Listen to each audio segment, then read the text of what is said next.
Far Cry is one of Ubisoft's biggest franchises of all time, and for a pretty good reason. Far Cry games are often jam-packed with adventure, story, gunplay, and insane moments, as well as memorable quotes. We recently made a video about the evolution of Far Cry, so if you'd like to check that out, go on right ahead. Today's video is really going to focus on Far Cry 3 Blood Dragon. A spin-off of the extremely popular Far Cry 3, Blood Dragon was a relatively shorter Far Cry game, but it was extremely memorable because it was just downright bizarre but amazing.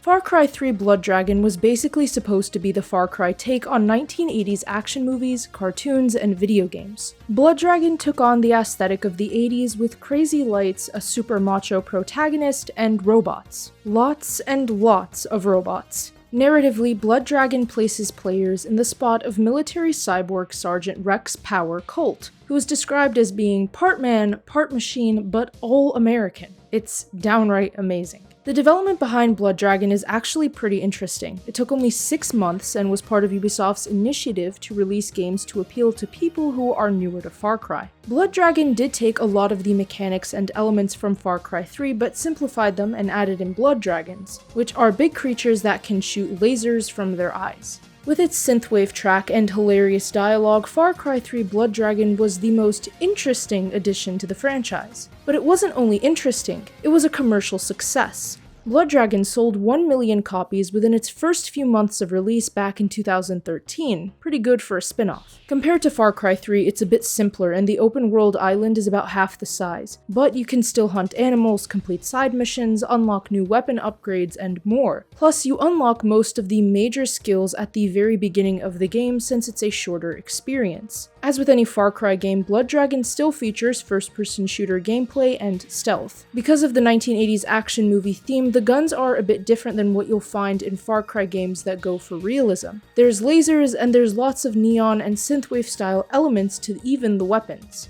But beyond the technicalities, Far Cry 3 Blood Dragon was an unforgettable experience. Visiting it nearly 10 years after it released, Blood Dragon managed to make me laugh almost from the onset. You can tell that this game is the amalgamation of developers that wanted to have fun and go a little insane with this title. The humor is very 80s and you can tell. For some people it might not be funny. I honestly just find anything funny, so I was able to enjoy and appreciate the sense of humor in Blood Dragon, no matter how ridiculous it really was. Visually, it's a lot of fun to just look around the world. It's a pretty dark game due to all the neon lights. If you think about the movies that released in the 1980s, it makes a lot of sense. RoboCop, Terminator, those kinds of things like that dark aesthetic with lights and futuristic elements. Far Cry 3 Blood Dragon is a pretty short game compared to most mainline Far Cry games. On average, it takes about 4 hours to complete the main storyline. Technically, to complete the game to 100%, it can take more time, but if you're not interested in side quests and activities, it should take 4 hours to complete. In reality, it makes sense seeing as this was just a spin-off of Far Cry 3. Design-wise, the level design is also on par with most other Far Cry games. I've noticed that from a game design perspective, Far Cry does utilize a lot of enemy waves,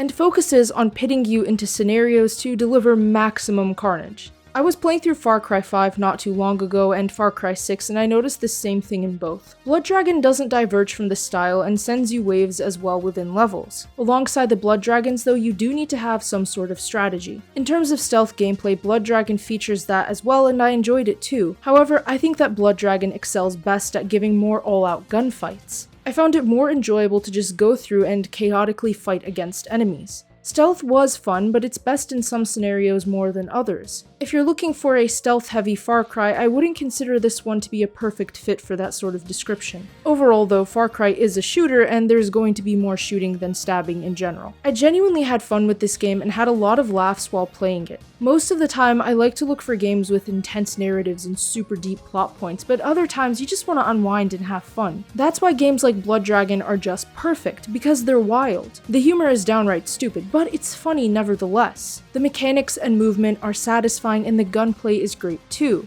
Far Cry 3 is considered one of the best shooters ever made, so the gunplay is basically just the same. If you enjoyed Far Cry 3, you'll be satisfied mechanically with Far Cry 3 Blood Dragon. Blood Dragon is a pretty unique game. I can't think of many games from major publishers that utilize this wacky 80s aesthetic, so this is definitely an interesting entry in the world of video games. I think that if you've never gotten a chance to play Blood Dragon, you should definitely go for it. In general, I think Far Cry excels at what it is because of the identity it has created for itself over all these years. Far Cry is a game series that knows how to deliver action, adventure, peril, and excitement, all while giving you hours of nothing but pure chaos and insanity. And I think that Blood Dragon just condenses that, packs more insanity, and delivers it to you in a fun and decently sized experience. I think that Far Cry is great for someone who wants a unique gameplay experience and doesn't mind if the game is short.